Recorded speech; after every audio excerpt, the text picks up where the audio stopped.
Muy buenas tardes, estimadas y estimados colegas del Colegio de Profesionales en Orientación y todas las personas que nos acompañan, ya sea en este momento de forma sincrónica o en su momento de forma asincrónica.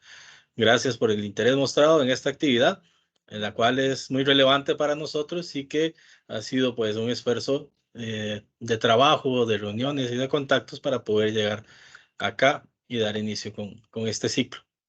Entonces, el día de hoy tenemos una charla que denominamos, ¿verdad? Sobre victimología y pues la persona invitada que nos va a acompañar es psicóloga forense que trabaja para el OIJ y entonces pues le doy la bienvenida a Yesenia Murillo Picado que nos acompaña hoy. Entonces, Yesenia, bienvenida, gracias de verdad por sacar este ratito para poder compartir tus conocimientos con nosotros. Entonces, bueno, comentarles a los compañeros, ella va a tener una ponencia, ¿verdad? Y después vamos a tener un espacio de comentarios y consultas. Entonces, si gustan, también pueden utilizar el chat para ir escribiendo, ¿verdad? Sus comentarios, sus preguntas, y luego lo retomaremos al final. ¿De acuerdo? Entonces, bienvenida Yesenia, muchas gracias de verdad por acompañarnos. Bueno, buenas tardes, buenas noches. No, el placer es para nosotros, estar compartiendo con ustedes el día de hoy. Esperamos que se llenen las expectativas de la ponencia. Igual quedamos a la orden para cualquier ampliación, cualquier consulta, cualquier pregunta que tengan, pues con mucho gusto lo estaremos haciendo evacuando en este momento o posterior. Yo voy a estar mirando como para allá porque tengo la presentación a este lado. Igual en algún momento voy a apagar la cámara para que nos concentremos en la presentación. Algunas partes de la presentación se podrían ver un poco cargadas, pero la idea es que nosotros podamos comprender el concepto de victimología y que ustedes también conozcan cómo lo trabaja la unidad a la que yo pertenezco.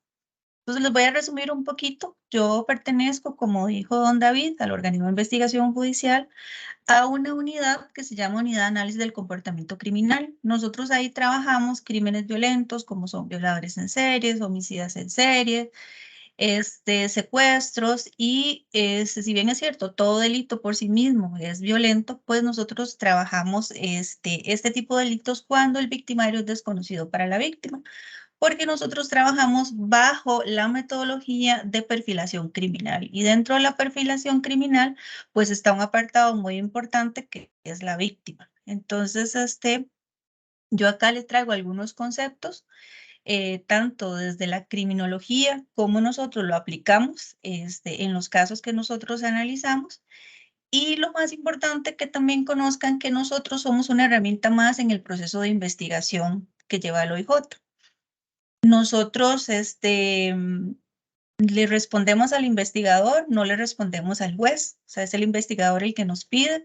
Nosotros manejamos varias guías para hacer victimología, tenemos guías para hacer victimología, ya sea a familiares de la víctima, porque la mayoría de casos que nosotros trabajamos, pues la víctima se encuentra fallecida. Entonces, damos inicio. em, Mi unidad, rápidamente, hay una criminóloga, hay abogados, está mi compañera María José, que es socióloga, que ya va a estar con ustedes en las ponencias, creo que del otro miércoles, y mi persona. Nosotros trabajamos en esta unidad, pero también estamos en la unidad de análisis, estamos en la unidad de asesores operativos e investigación psicosocial y yo pertenezco a la unidad de negociadores del organismo de investigación criminal. El OIJ tiene la parte operativa, ¿verdad? Y también tiene la parte de atención psicológica. La parte de atención psicológica la realiza la SAPSO y nosotros trabajamos más la parte operativa. Entonces, también para que sepamos que las funciones sí están muy delimitadas en una y en otra. Entonces, nosotros vemos o analizamos el concepto general de víctima, que es importante también que lo tengamos en claro, pero que también vean que nosotros trabajamos la víctima cuando esta es o se asocia esta a un hecho delictivo. ¿Por qué? Porque el concepto de víctima es amplio ¿verdad? Son personas que, ya sea colectiva o individualmente, sufren un daño. Cuando hablamos de víctimas, porque sufre un daño. Y esto puede ser, como dice la presentación, tanto física, emocional, ¿verdad? O mental, como una pérdida financiera, desastre natural, una víctima de un accidente de tránsito por una conducción temeraria, ¿verdad? Digamos, ya ahí hablamos de delito. Pero, digamos, cuando hablamos de desastres naturales o pérdida financiera, digamos, sin que medie algún delito, pues hablamos de un concepto de víctima general.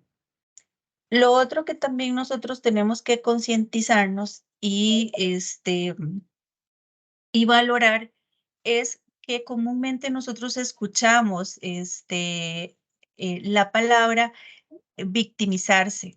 Y victimizarse es, ustedes o todos lo hemos escuchado en algún momento, son estas personas que de alguna u otra forma culpan de manera reiterada a los demás de lo que ocurre o las circunstancias de forma consciente o inconsciente, ¿verdad?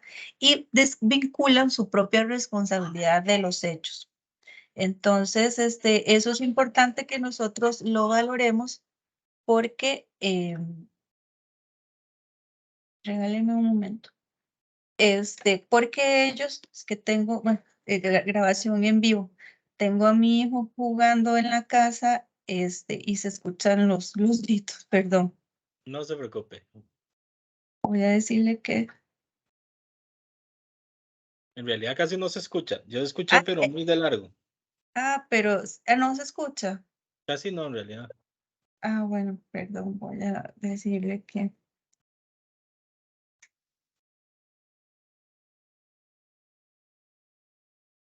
ujú, ya. Bueno, entonces, como les decía, ¿verdad? De alguna otra forma, estos conceptos de victimizarse, o no sé si lo han leído también, el victimismo crónico o las personas que culpan de manera reiterada o se victimizan, ¿verdad? Que se disfrazan de víctima consciente o inconscientemente, no tienen nada que ver con el estudio del análisis victimológico, ¿verdad? Estas personas, por su personalidad, ¿verdad? Victimista, se hacen las víctimas constantemente, ¿verdad? Pasan quejándose, pasan diciendo la mala suerte que tienen, ¿verdad? Tratando de no responsabilizarse o evitar situaciones, ¿verdad? Mediante ganancias secundarias, ¿verdad? Buscando quien les resuelva la vida. Eso, digamos, no entraría en los análisis victimológicos, ¿verdad? Eso también es muy importante que nosotros conozcamos que ese tipo de personalidad no es analizada desde el concepto de victimología. Un momentito, por favor.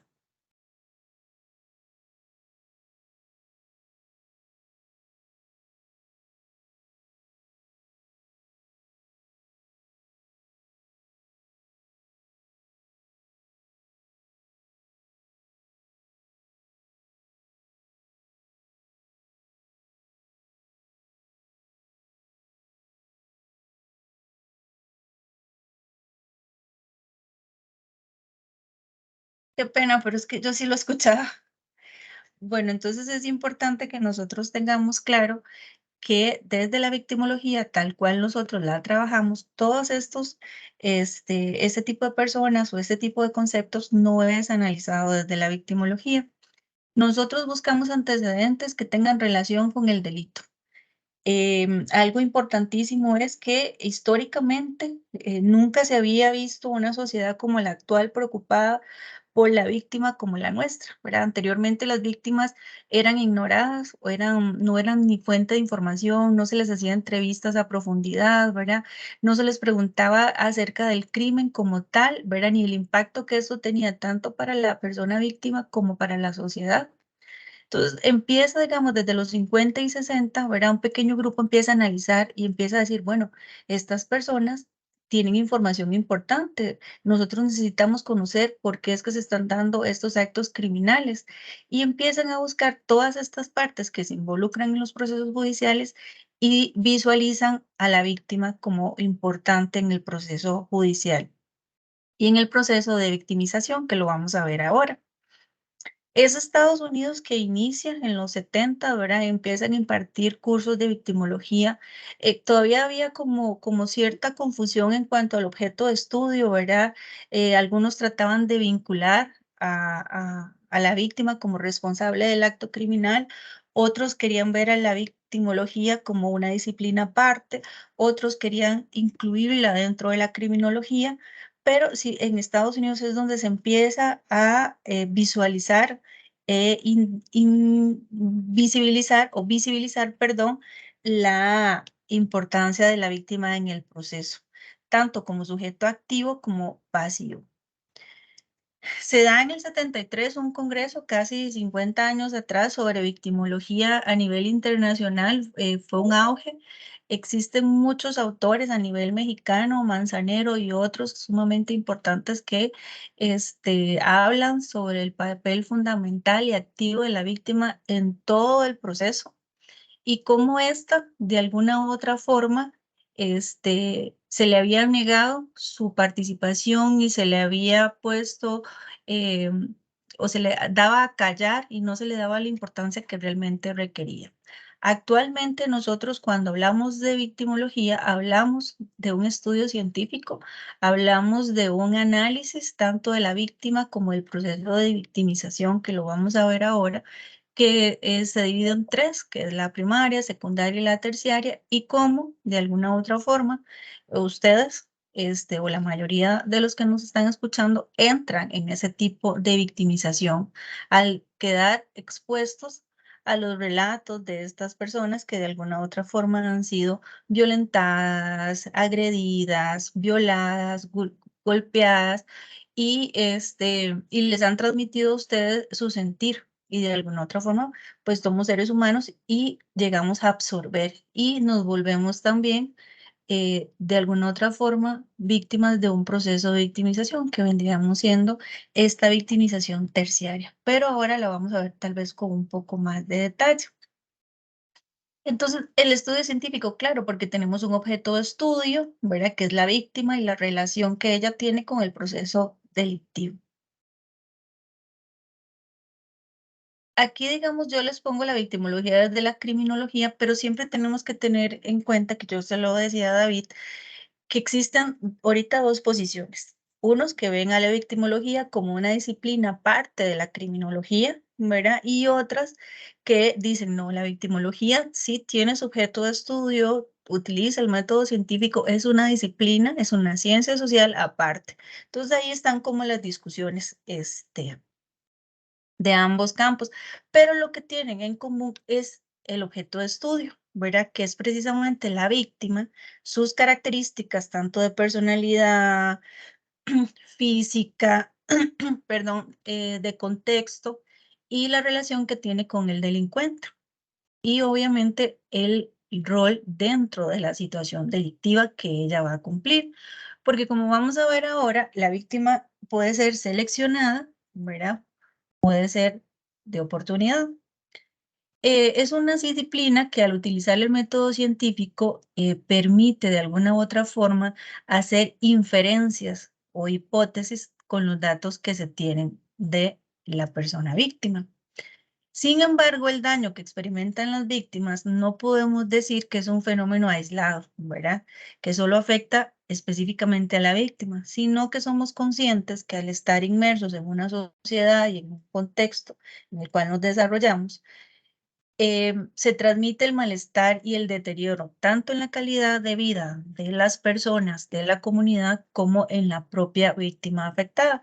¿Por qué? Porque ustedes pueden escuchar en las noticias, la percepción de seguridad ha cambiado, nos sentimos más inseguros, nos da temor caminar por ciertos sectores. A veces, aunque estemos en sectores que se consideren de bajo índice criminal, estamos siempre como a la expectativa de verdad que no ser objeto de un delito.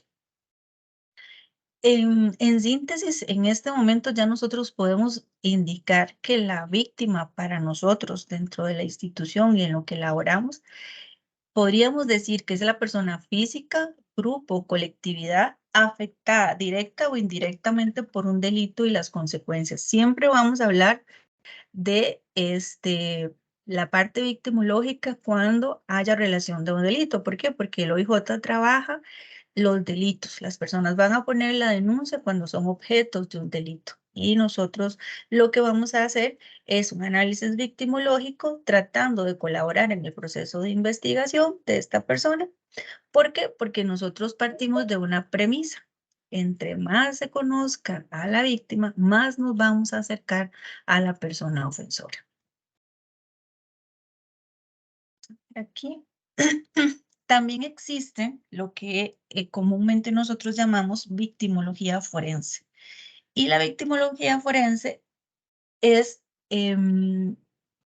no sé si algunos, bueno, han escuchado lo que es la autopsia psicológica, que vendría siendo como un análisis retrospectivo de la víctima fallecida, o en casos civiles también se hace la autopsia psicológica, pero la diferencia es que la autopsia psicológica es el juez el que lo pide, o el fiscal el que lo pide, y la víctima no puede estar fallecida más de 6 meses para que se puedan hacer una autopsia psicológica.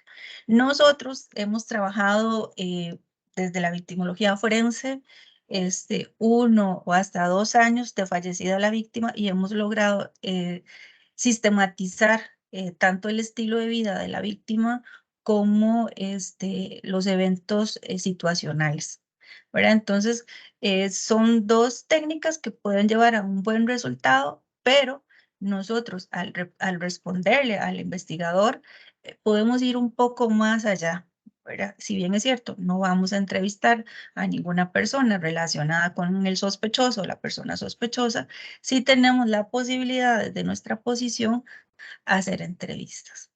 ¿Cómo hacemos nosotros estas entrevistas? En la mayoría de casos, cuando se puede, usamos la cámara de Gesell, que es este espacio que algunos juzgados tienen de doble vidrio. Grabamos las entrevistas, tanto para seguridad de la persona entrevistada como para nosotros. ¿Por qué? Porque si en algún momento esa información es necesaria que vaya a juicio,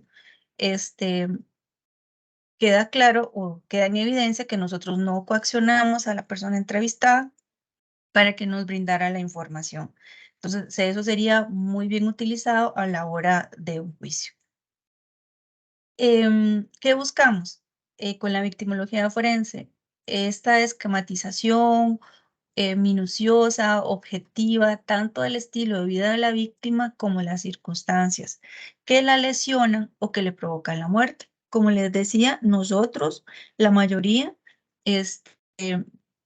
cuando hacemos victimología forense, trabajamos con víctimas ya fallecidas. Y esta parte de victimología forense es una parte muy chiquitita de lo amplio que nosotros hacemos. Nosotros trabajamos perfilación criminal. Ahorita lo vamos a ver más detalladamente. Dentro de la perfilación criminal está el apartado de victimología. O sea, nosotros no podríamos hacer perfilación criminal si no contáramos con una victimología minuciosa, objetiva, clara, específica de la persona. Nosotros contamos con capacitación, estamos certificados en perfilación criminal.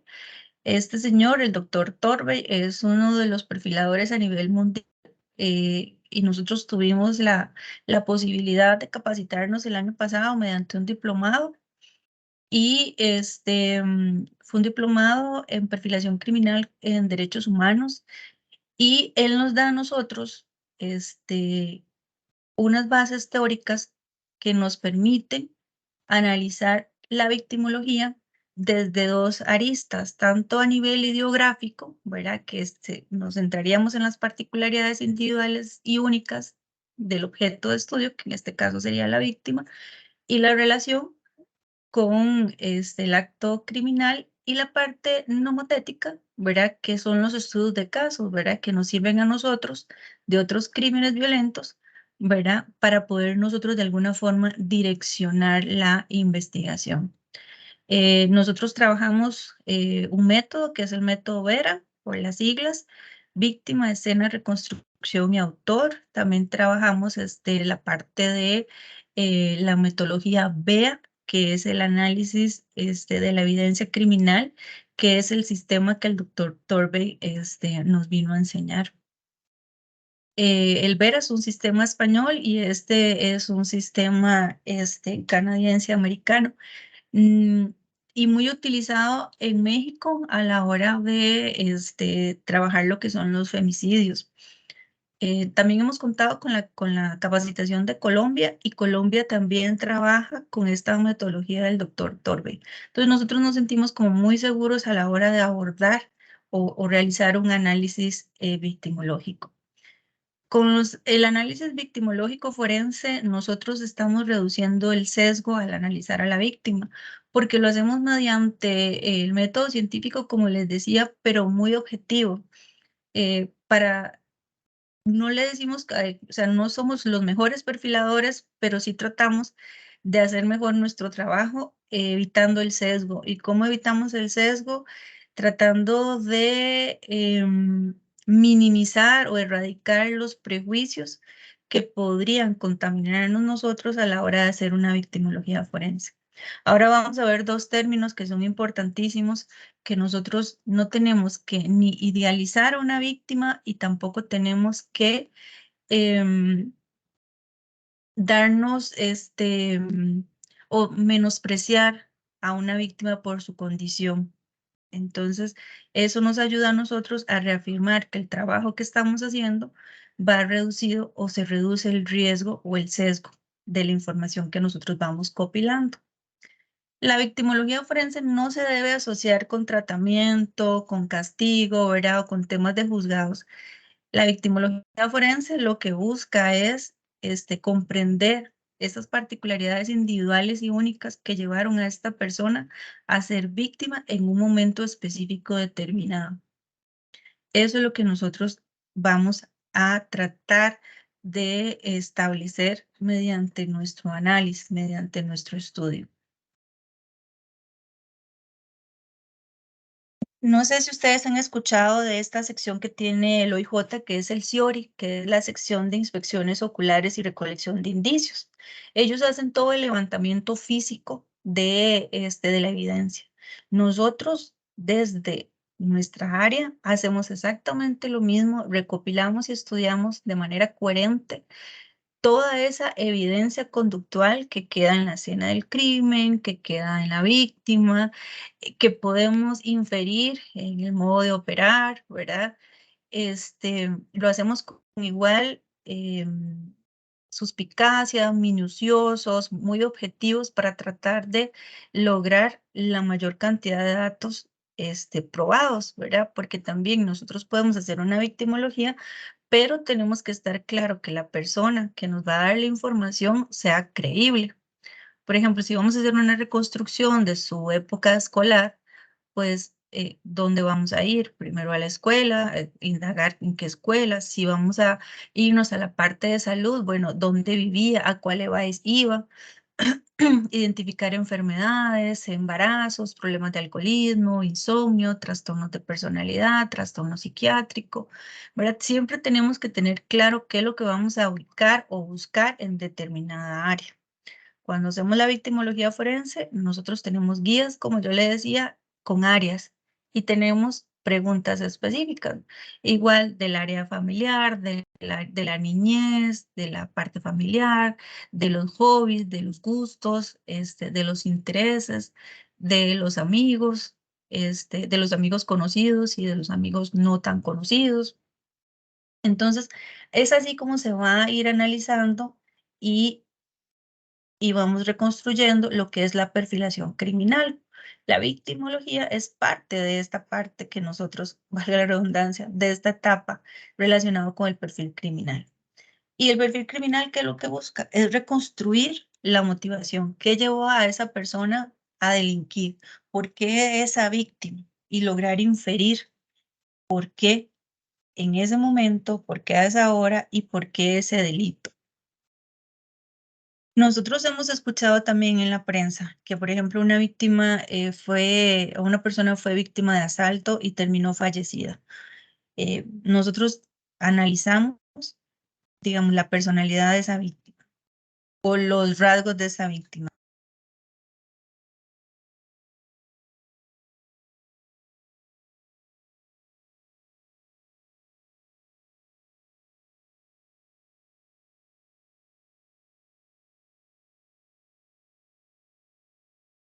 Parece que Yesenia tiene algún problema, no sé. ¿Está silenciada, Yesenia? ¿Estás por ahí? Se silenció. Sí, ¿Cuándo me perdí? Yo seguía hablando. hace como 20 segundos. Estabas con lo de el perfil de la víctima, de por qué en digamos, en un bus o algo así, un asalto, falleció una persona. Ah, ok. Porque a veces estas personas que son víctimas de un asalto, ¿verdad? También pueden reaccionar de manera violenta, pueden ser impulsivas, pueden presentar una inmadurez, ¿verdad? Y reaccionan y se convierten en víctimas colaterales, ¿verdad? El victimario no iba a matar gente, no iba a cometer un homicidio, iba a ir a asaltar, pero la víctima o la persona, ojo que no es para culpabilizar y siempre, digamos, existen clasificaciones que hablan de la culpabilización o de la vinculación que una víctima puede tener a un hecho criminal, ¿verdad?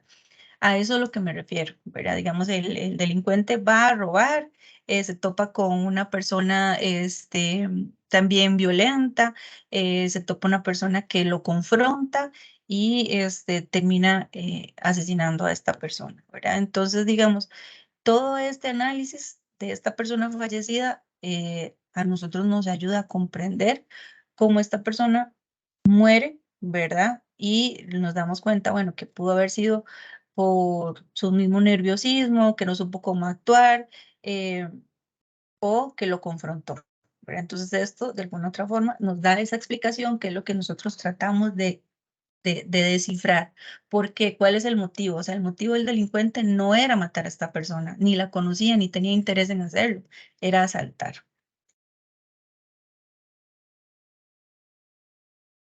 Cada víctima es diferente, cada caso es diferente, pero nosotros sí trabajamos, digamos, bajo un contexto teórico, este, que nos sustenta la labor que estamos haciendo.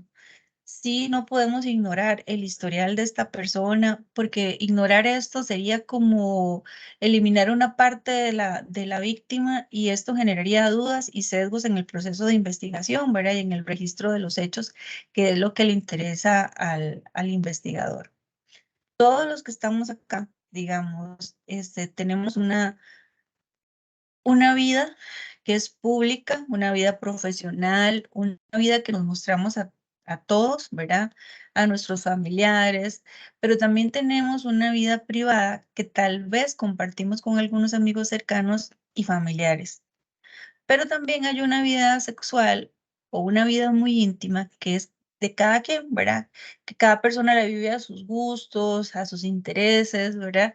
Y a veces por miedo a ser juzgados o a los prejuicios, este, viven una doble vida. Y es lo que nosotros nos hemos enfrentado o hemos encontrado, perdón, en lugar de enfrentar, hemos encontrado en algunas víctimas.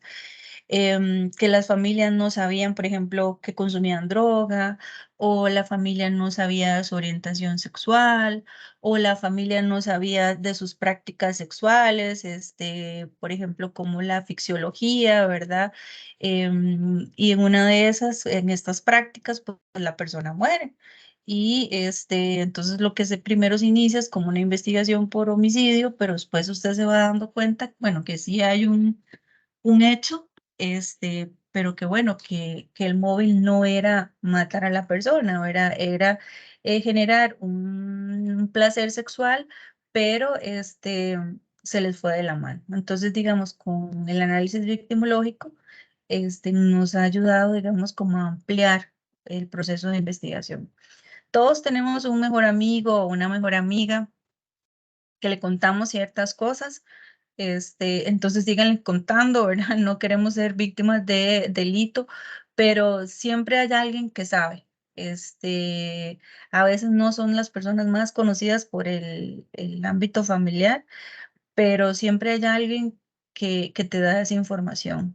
Hacer victimología no es tan fácil. A veces los familiares son los menos que conocen realmente a sus hijos, lastimosamente, y a sus esposos, a sus esposas, ¿verdad? Y nos damos cuenta de que llevan una vida paralela.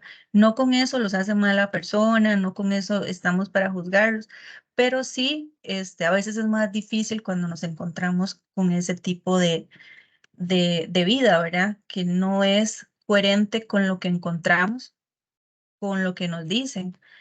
Por ejemplo, un caso de homicidio, era, digamos, una ama de casa, muy sociable, pero haciendo el análisis victimológico, nos encontramos que era una dama de compañía y que eso no le quita nada y no le permite al victimario justificar que la llegara a matar, pero hubiera sido tal vez más fácil llegarle a ese agresor si nosotros hubiéramos conocido esta otra parte de su vida desde la primera fase de investigación.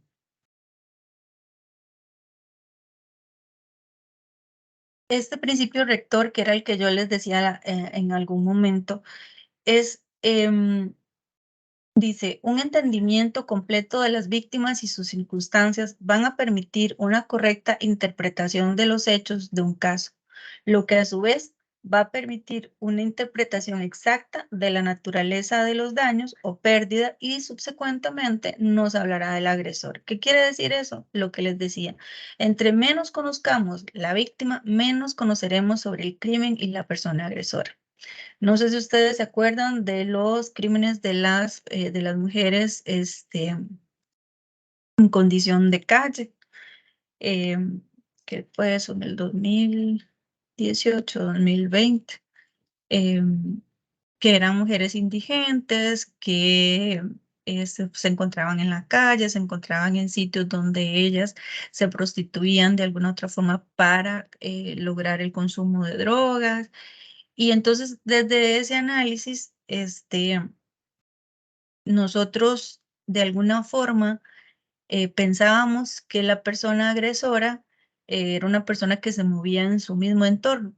Dicho sea paso, sí lo fue, pero lo que les quiero decir es que con la investigación nos dimos cuenta que en un sector iban a buscar a estas muchachas en carros como Audis, como BMW, ¿verdad? Algo que nosotros en algún momento no hubiéramos imaginado.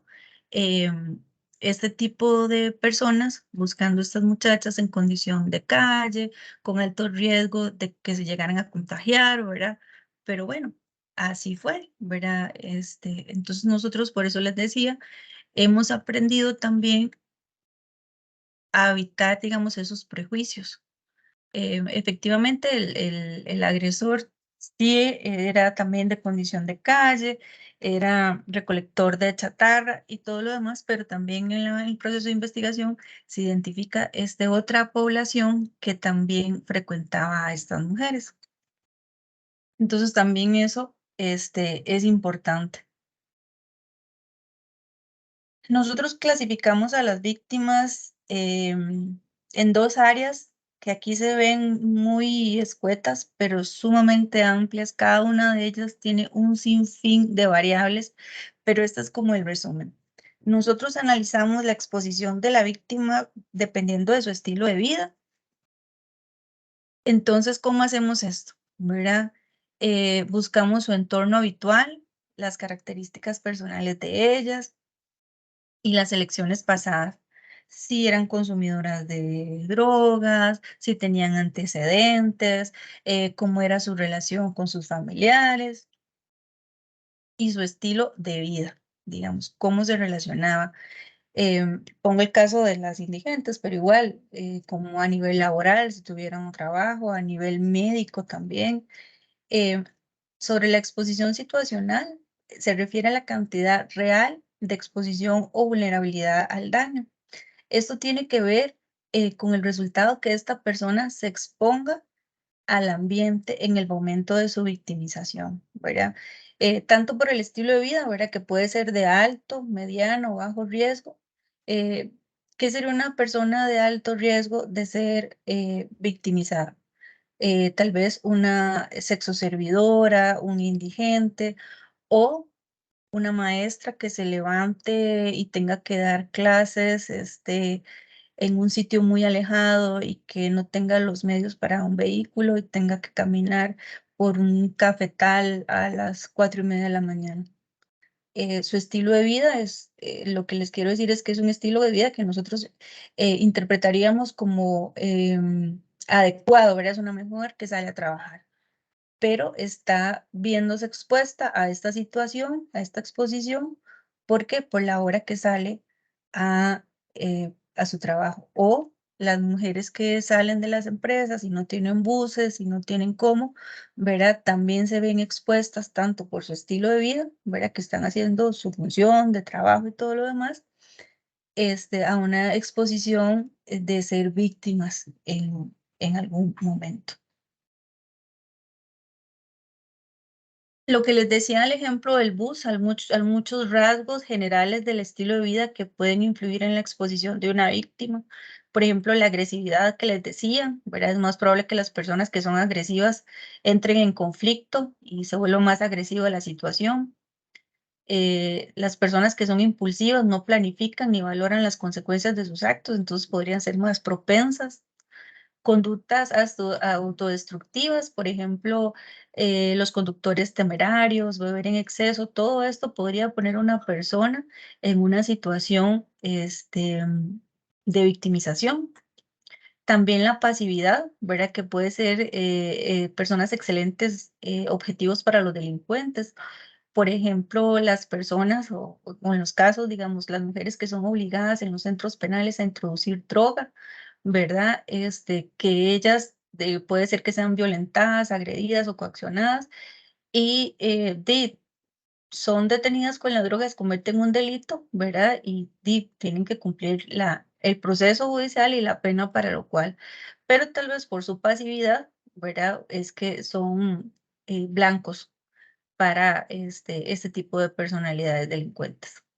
También la baja autoestima, ¿verdad? Puede ser que las personas puedan ser víctimas fáciles de algún delito y las conductas sexuales, porque aquí hay que tener como mucho cuidado cuando se hablan de las conductas sexuales porque cada quien tiene su modo de vivir su sexualidad, ¿verdad? Siempre y cuando no transgreda los derechos de las otras personas, pero hay conductas como la promiscuidad, ¿verdad? Que podría generar, digamos, algún riesgo en las personas, ¿verdad?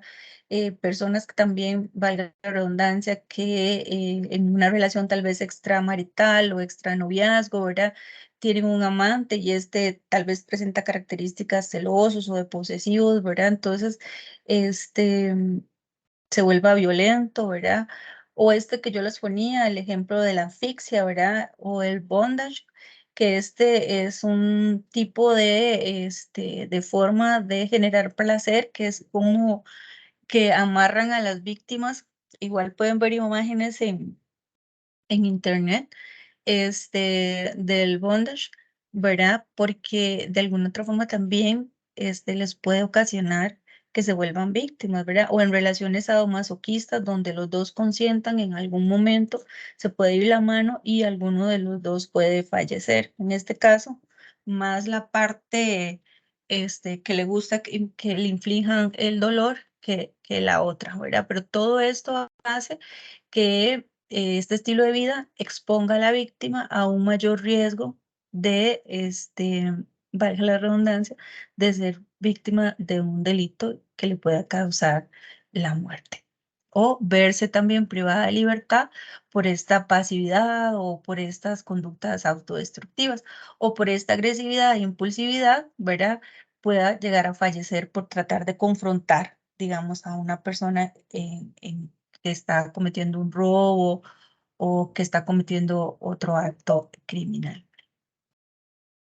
No sé cómo voy de tiempo, trato de ir como usted me dice, don David. Vamos bien, nos quedan 15 minutos del tiempo Ah, ok, estipulado de la hora. Ujú. bueno, sí lo vamos a lograr.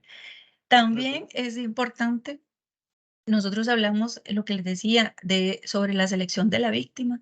Nosotros hablamos de víctima de selección, que es escogida de antemano específicamente, ya sea porque quién es, por lo que sabe, por lo que es, por lo que posee, por lo que tiene. Em, y lo encontramos en personas que son testigos de homicidios, o lo encontramos en víctimas que son torturadas físicamente para lograr información, o digamos, narcotráfico por venganza, ¿verdad? Eh, ya sea que violen a las víctimas o por castigos, o los mismos femicidios que se dan en un contexto donde hay una relación victimario y víctima conocida, o sea, hay una razón de por qué se escoge a esa víctima. Y esta, la de oportunidad, que es lo que nosotros digamos, existen muchos criterios para hablar de una víctima de oportunidad, pero igual podemos hablar de la disponibilidad, de la vulnerabilidad, de la ubicación de la víctima. Me voy a concentrar, digamos, en los criterios de fantasía, que tal vez nosotros siempre nos enfocamos un poco más en estos criterios, la parte de los criterios de fantasía y simbólicos, porque nos ayudan muchísimo a lograr identificar la motivación del hecho criminal, sobre todo cuando hay una motivación sexual. Y ojo con esto, con la motivación sexual. La mayoría de delitos sexuales, la motivación no es, digamos, sexual, perdón si los enredo ahí, sino más bien encontramos una motivación de poder, porque se encuentran muchos rasgos sobre la víctima que delata humillación, sometimiento, ¿verdad? Que más allá de cometer la violación por sí misma, es un acto muy violento, se encuentran acciones que van más allá de la violación, ¿verdad? Como cortes, introducción de objetos, ensañamiento, ¿verdad? Entonces, nosotros nos concentramos en buscar estos criterios de fantasía y criterios simbólicos. ¿Por qué? Porque, como les digo, nos ayudaría a comprender muchísimo la motivación. Los criterios de fantasía se refieren a que las víctimas son seleccionadas por tener rasgos que para una persona agresora particular ven como deseable o necesarios para la satisfacción de su fantasía. Los criterios de fantasía para nosotros son fundamentales porque hemos encontrado en violadores seriales ciertos criterios de fantasía y como la fantasía, valga la redundancia, es una fantasía, nunca van a quedar satisfechos y por eso es que viene la compulsión a seguir cometiendo estos acciones o estos delitos seriales. ¿Por qué? Porque nunca se van a completar, porque están basados en una fantasía. Los criterios simbólicos, ¿verdad? Es cuando las víctimas son seleccionadas en virtud de compartir características de otros en relación con el agresor, digamos, ya sea un cónyuge, un familiar, un terapeuta, un amigo. Estos criterios simbólicos se podrían encontrar, digamos, en estos tiroteos en escuelas, ¿verdad? Digamos que las víctimas a veces ni conocen al agresor porque el agresor salió de ese centro educativo hace 2, 3 años, ¿verdad? Pero la institución como tal sí tiene un criterio simbólico para él, ¿verdad? De tal vez algunos amigos o algunos conocidos que lo hicieron sentir mal, pero él, en lugar de asociar a personas, le da ese criterio simbólico a esa institución. Hay víctimas que pueden ser escogidas por oportunidad, pero hay guardianes capaces, que así se les llama desde la literatura, que son personas que llegan en un momento preciso, ¿verdad? Y hacen que el hecho delictivo no se dé, ¿verdad? Si bien es cierto, puede ser un policía, un guarda de seguridad, una persona particular, un familiar, no se da el delito, ¿verdad? Pero la intención era cometer, digamos, como el delito. Ya sea que sea una tentativa, ¿verdad? Que sí se está dando, digamos, como la tentativa de violación y porque la víctima fue salvada, por decirlo de alguna forma, o de la situación, o porque esta persona se introdujo, se detuvo la agresión. Caso contrario, si no hubiera estado, pues se da el delito como tal. Los Tipos de victimización, ¿verdad? Encontramos la primaria, la secundaria y la terciaria.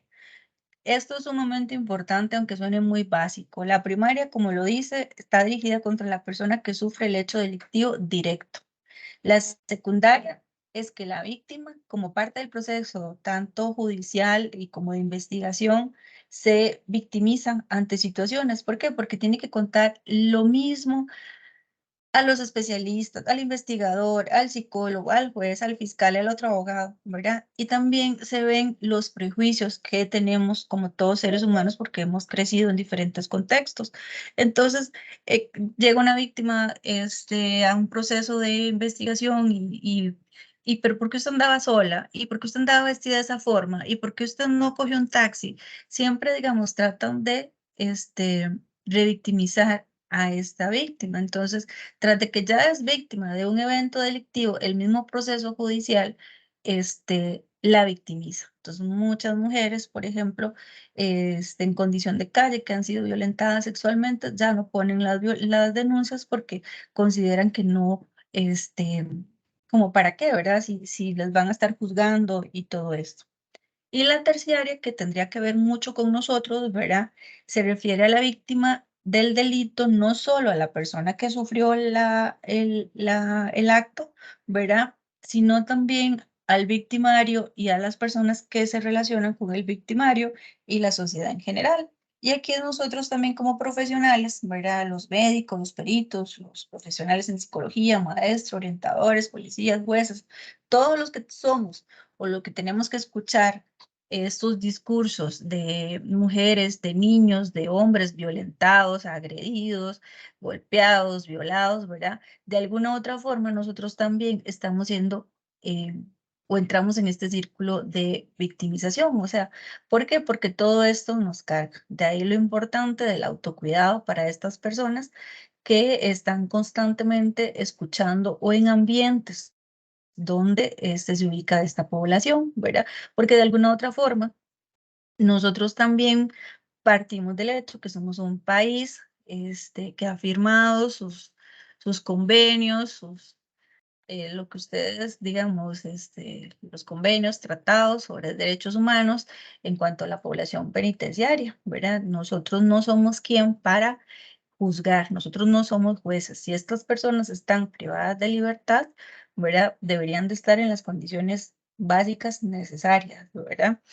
Y tenemos que verlo así, digamos, hay personas que están para juzgar. Nosotros, tratamos de entender por qué esta persona cometió ese crimen. Nosotros no lo desvinculamos de la parte humana, porque desvincularlo de la parte humana sería sesgarlos. Tampoco, y nos cuidamos mucho de hablar de rasgos de personalidad, ¿verdad? Porque tratamos de que la población no crea que estas personas que cometen un delito están enfermos o patologizar, digamos, con algunas explicaciones que estas personas tienen alguna patología, porque no es así, ¿verdad? Digamos, y no es nuestra función. Nosotros lo que tratamos es de buscar una explicación o cuál es el proceso psicológico que llevó a esa persona desde mi posición como psicóloga a cometer un acto delictivo. Nosotros no entrevistamos a la persona ofensora porque nuestra ley no nos lo permite, pero tratamos de, con la información que se mantiene, que se tiene y los datos que el investigador del caso ha recogido, pues también tratamos de hacer o buscar una explicación desde lo psicológico que llevó a esta persona a delinquir. Nos hemos encontrado victimarios con situaciones infantiles terribles, ¿verdad? De ser amarrados con cables de estos como que tienen clavos que se ponen como en los corrales, amarrados en un árbol, esperando que las hormigas lo piquen para que aprendan, y era la forma como eran educados, ¿verdad? Eso nosotros no estamos para justificar su acto delictivo, porque igual creemos en el libre albedrío, ¿verdad? Las personas toman la decisión, pero sí nos permite entender, digamos, ciertos aspectos de esta persona que los llevan a actuar de la manera fría y calculadora hacia otras personas. Existen también la macrovictimización y la microvictimización. La macrovictimización tiene que ver con los conflictos armados y se dan a gran escala, como también están las desapariciones de los estudiantes y los maestros en México. Y las microvictimizaciones tienen que ver más con los aspectos individuales, ¿verdad? Que no son tan difusos como el acoso escolar, acoso laboral, discriminación, violencia y y discapacidad con este tipo de población y adultos mayores. No sé si tienen alguna pregunta hasta acá para que no solo me escuchen a mí, sino ya también poderlos escuchar a ustedes. Sí, por acá habían dos preguntas. Tengo a Ok, Gabriela con la mano levantada. Entonces, ok. si Gabriela, quiere, la Gaby, escucho. abre su micrófono, ¿sí? Buenas tardes, muchas gracias. Bueno, súper interesante la charla, ¿verdad? En mi caso yo trabajo para el sistema penitenciario en un centro de atención semi-institucional, ¿verdad? Entonces, pues Ujú, nosotros trabajamos más bien con los victimarios, ¿verdad? Pero siempre ujú, ponernos del lado de la víctima es pues muy importante para nosotros dentro de los procesos de valoración y atención ujú. que llevamos, ¿verdad? Entonces, pues agradezco mucho esta oportunidad. No, con mucho Y gusto. bueno, me surgen dos dudas. La primera es cómo trabajan los prejuicios, ¿verdad? Pues ustedes nos decían que digamos, el proceso de investigación que ustedes llevan tiene que ser lo más objetivo posible, ¿verdad? Pero yo digo, wow, qué cargas y qué difícil también no prejuiciarse. Y la Ujú, segunda ujú, es, me llama la atención o me surge la duda si hay personas que por su personalidad son más predispuestas a ser víctimas, ¿verdad? Porque tal vez me surge la duda porque conozco personas que tal vez les pasan cosas que uno dice, ¿cómo a esa persona siempre le pasan cosas malas, ¿verdad? ujú, ujú. Cosas feas. Entonces me surgieron esas dos dudas. Muchas gracias. Con mucho gusto. Con lo del prejuicio es algo que trabajamos día con día. Es un equipo interdisciplinario y de alguna forma nos apoyamos y tratamos de conversar, ¿verdad? Digamos, hay crímenes muy atroces, ¿verdad? Hacia menores de edad con mucha exposición visceral, con muchas heridas, ¿verdad? Digamos, y mucha gente nos dice, pero es que tiene que estar enfermo o tiene que, ¿verdad? Y nosotros, tratamos de explicarles, ¿verdad? Que no están enfermos, ¿verdad? Que son personas que han tenido trabajo, que han tenido escolaridad, que han solventado sus necesidades más básicas de alimentación, ¿verdad? Que es una persona, en condición de algún trastorno mental severo, no lo podría hacer, ¿verdad? Y trabajamos los prejuicios así, tratamos de ponerlo muy objetivo y muy teórico. Porque de lo contrario no podemos pensar, ay, qué malo esta persona, o esta persona, no, es un ser humano que cometió un acto criminal, que nosotros vamos a colaborar en una parte de la investigación, pero es el investigador el que lleva el caso, lo presenta en juicio, y es el juez el que toma la decisión de juzgar, de la sentencia. Entonces nosotros contribuimos en una parte, obviamente somos seres humanos y está sesgado, ¿verdad? Y es una ciencia social, pero tratamos día con día de darle su lugar. Cuando hacemos también victimología, nos damos cuenta, y lo vamos a ver ahora, cómo se idealiza desde la prensa a la víctima. Y a veces la víctima tiene cosas que no son tan buenas, pero no son de relevancia exponerla porque no viene al caso, pero también se tiene que trabajar con los prejuicios hacia la víctima, ¿verdad? Porque uno siempre ve a la víctima como la parte más buena, pero bueno, y cuando esta víctima también tiene una cadena de delitos, ha hecho y ha cometido una serie de cuestiones, ¿verdad? También tenemos que trabajar los prejuicios sobre la víctima. Y la segunda pregunta sobre la personalidad, teóricamente algunas personalidades del grupo B, no sé si hay psicólogos aquí, yo, me queda más fácil explicar esto desde la clasificación del DSM. Los trastornos de dependencia son más propensos a ser sujetos de delitos por sus mismos rasgos de personalidad, o personas con baja autoestima o mucha inseguridad, ¿verdad? Son más fáciles de envolver por algunas personalidades, tal vez con rasgos psicopáticos, con aquella labilidad verbal, con aquella manipulación, ¿verdad? Pueden de alguna forma influir en estas personas para que cometan delito, o que les presten plata, o que, como les decía al principio, metan droga a un centro penal, o coadyuven a una persona que cometa un delito. No sé si le contesté las dos preguntas. Sí, muchísimas gracias, quedó muy claro. Bueno, con mucho gusto. No sé si alguien Gracias. más. Por acá tengo una pregunta que me hizo José Esteban hace un rato. Dice, hola Yesenia, ¿ese análisis que ustedes hacen es similar o tiene alguna semejanza con el estudio sociovictimológico que hacen las profesionales de trabajo social en el sistema penitenciario? Desconozco cuál es la guía que se maneja. Nosotros manejamos los protocolos del VERA y los protocolos para perfilación criminal. Nosotros, digamos, hacemos entrevistas a personas cercanas a la víctima, como amigos, pareja, a los familiares, si ellos quieren, ¿verdad? Porque no los podemos obligar. Vamos a la zona, vamos a las casas, pero no hacemos ningún estudio más allá, que sea, digamos, como responder y conocer el estilo de vida de esta persona, y analizar la situación que la expuso al delito. Pero desconozco lo podemos compartir o hablar en otro espacio y comparar si es similar o no. Sí, nosotros analizamos la parte escolar, la parte de salud, la parte de hábitos, ¿verdad? Los hobbies, los amigos, el consumo de drogas, el consumo de licor.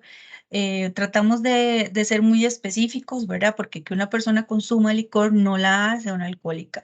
Una persona que consuma licor no la hace que vaya a bares, ¿verdad? Puede hacer que las pida, que sea una persona que las pida a una licorera express, ¿verdad?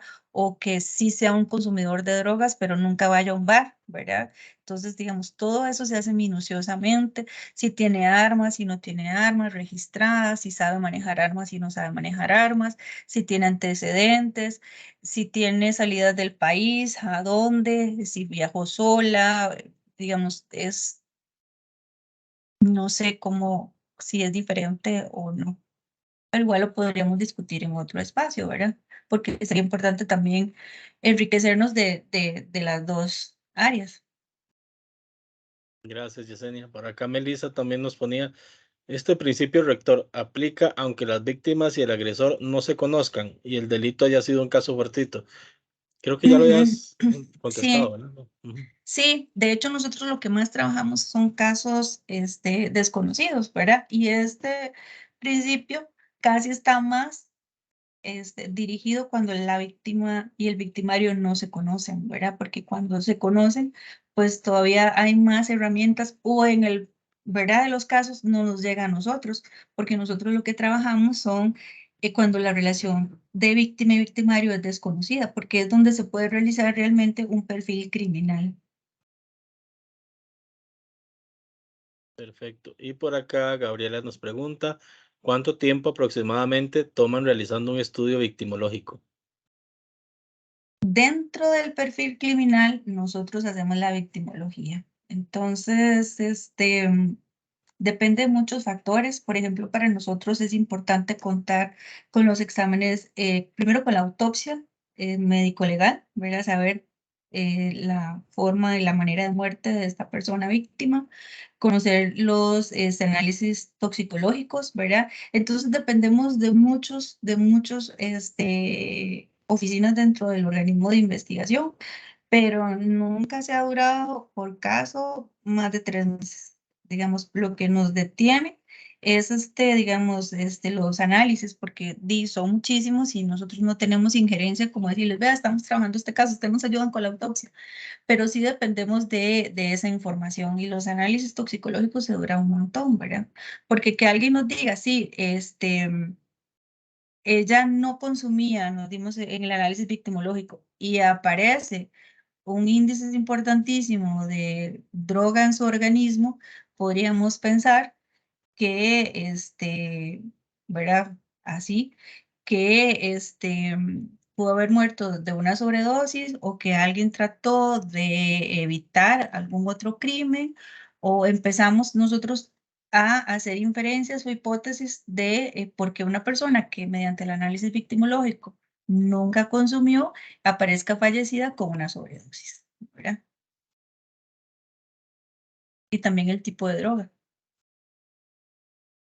Excelente. No sé si habrá más preguntas o comentarios. José Esteban tiene la mano levantada. Adelante. Sí, con eso que decía ahora de esa autopsia que hacen o del análisis victimológico, sí se me escucha, es que estoy en una Sí, actividad. perfectamente. Los defensores, por ejemplo, de un posible victimario pueden agarrarse de ahí para decir que no sé, que su defendido es una persona que en realidad actuó en razón de la influencia de la víctima. No sé si me dio a entender, como excusando al victimario de que se vio influenciado o algo y por eso sacarlo inocente. Ya eso sería, digamos, como un proceso legal, ¿verdad? Pero sí la autopsia psicológica, digamos, se hace. Si la víctima tiene, ¿se acuerdan? Si tiene más de 6 meses, no se puede solicitar. Y nosotros trabajamos para la policía, ¿verdad? Entonces nuestro trabajo, digamos, no lo podría solicitar la defensa porque nosotros le respondemos como al investigador. Ya la defensa podría pedir, si está en el tiempo, que el fiscal o el juez valore solicitar una autopsia psicológica de la víctima, ¿verdad? Y ver si tiene, digamos, alguna información, siempre y cuando, ¿verdad? Lo solicite el juez, ¿verdad? Porque yo creo que sí se puede hacer, digamos, que el defensor lo puede pedir que la fiscalía lo valore, creo que es así, y no se ahoga, y se valorará si le es funcional o no. Ahora, en estos casos, la mayoría de veces lo que se pide del juez es la valoración del ofensor para conocer, digamos, las competencias para ir a juicio, ¿verdad? Claro. Ok, gracias. Bueno, con gusto. Gracias a usted, Esteban. ¿Alguien más?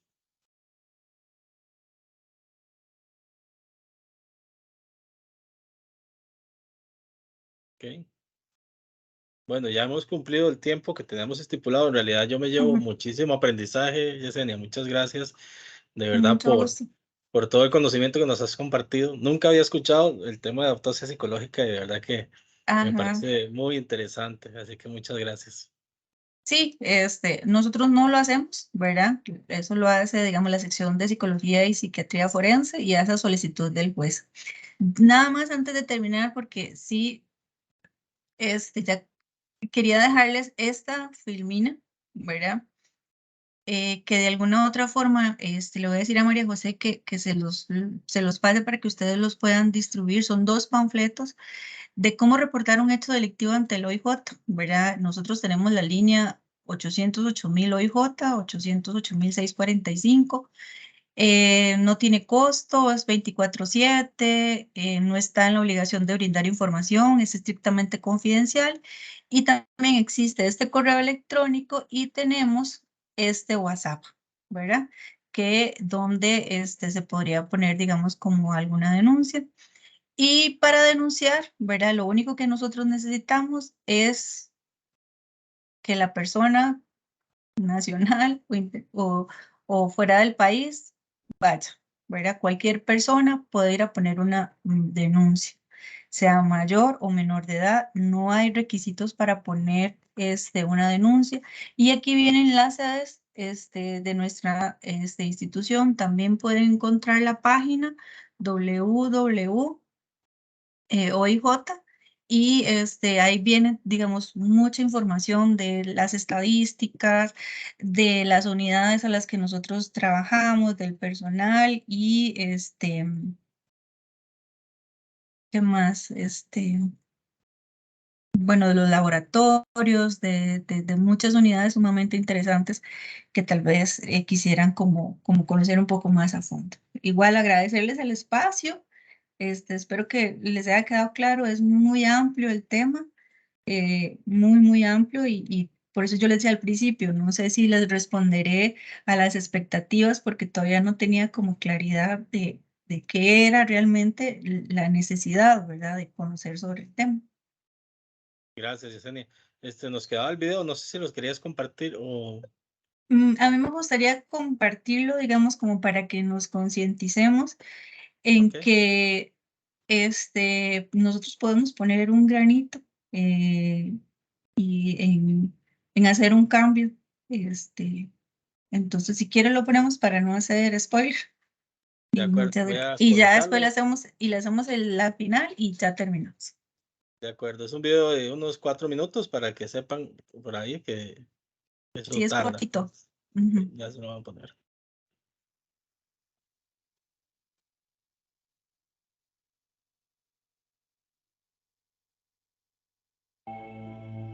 Es la empatía, uno de los rasgos más positivos en el ser humano, esa habilidad de poder ponernos en el lugar de otros. Pero así como la empatía forma parte de lo que somos, a veces salen a la superficie rasgos contrarios a esta. Tenemos la habilidad de preocuparnos por el bienestar de otros, pero también el ser humano destaca por su indiferencia y apatía en la historia. Hoy vamos a mirar de cerca uno de los efectos psicológicos más inquietantes en el ser humano, el efecto espectador. El 13 de marzo de 1964, Kitty Genovese se encontraba fuera de su hogar en Nueva York cuando un hombre llamado Winston Moseley la persiguió y la apuñaló varias veces en su espalda. En ese momento Kitty intentó escapar, comenzó a gritar pidiendo la ayuda de sus vecinos. Había un hombre que vivía al cruzar la calle, el cual observaba todo lo que ocurría desde su balcón. Le gritó al atacante que dejara a la chica en paz, pero no fue a ayudarla. Mientras la chica se arrastraba a su apartamento, continuaba gritando y pidiendo ayuda, pero ninguno de sus vecinos acudía a su auxilio. El atacante subió a su auto y se marchó. Kitty se encontraba en mal estado de salud y no podía moverse. Varios vecinos observaban la escena, pero nadie hacía nada. 15 minutos después del ataque, Winston Moseley volvió al lugar y encontró a Kitty intentando llegar a la puerta de su apartamento. En ese momento Winston continuó con el ataque, apuñalándola varias veces más y causándole la muerte.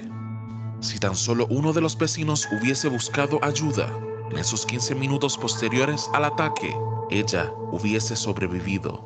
Más de 12 personas escucharon los gritos de Kitty. Algunos también observaban el ataque desde el inicio, pero nadie la ayudó. ¿Qué lleva a las personas a ser tan indiferentes? De acuerdo a los estudios psicológicos en el tema, mientras más personas se encuentran en el lugar en el momento de una crisis, más apáticas se vuelven las personas, pues creen que no es su responsabilidad el interferir, que lo hará alguien más. Una mujer llamada Eleanor Bradley se cayó mientras hacía compras en New York. Al caerse se rompió una pierna y pasó más de 40 minutos en el suelo pidiendo ayuda. Algunas personas paraban y la observaban, pero al instante continuaban su camino. Nadie la ayudó tampoco. Este efecto de espectador lo podemos ver en acción varias veces cuando vemos personas necesitadas, pero preferimos ignorarlas. Pensamos que alguien más las ayudará. Lo terrible de este efecto psicológico en el ser humano es que no se limita a eventos aislados. las atrocidades más grandes que han ocurrido en nuestro planeta, la indiferencia ha jugado un papel principal, como fue en el caso de los soldados nazis. Luego de la caída de Hitler, muchos soldados nazis alzaron su voz en repudio a las acciones de su ex líder, pero no actuaron en el momento que más se les necesitaba. Existen varios estudios psicológicos sobre este fenómeno y sin duda es uno de los rasgos más preocupantes de la mente humana, pues podemos llegar a un grado de indiferencia que no nos importe la vida de los que nos rodean. Cuéntame tú qué crees sobre este efecto psicológico. ¿Por qué crees que algunas veces somos tan indiferentes con las demás personas? Si te ha gustado este video, no olvides darle pulgar arriba y compartir.